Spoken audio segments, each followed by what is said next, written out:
प्रणाम। मैं प्रतीक्षा तिवारी बोल रही हूँ। मैं एक चुटकुला नाच गीत सुनाने जा रही हूँ। अगर आपको अच्छा लगे तो कमेंट में जरूर बताइएगा। लाइक सब्सक्राइब शेयर करना मत भूलिएगा। और ये रियल नहीं है, ऐसे ही हंसी मजाक का गीत है।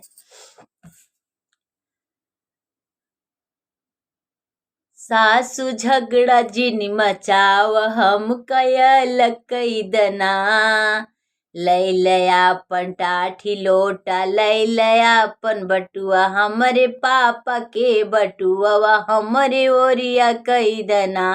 सासु झगड़ा जिन मचाव हम कयल कैदना, लय लयापन खटिया मचिया, लय लयापन बिस्तर, हमरे पापा के पलंगिया हमरे ओरिया कैदना।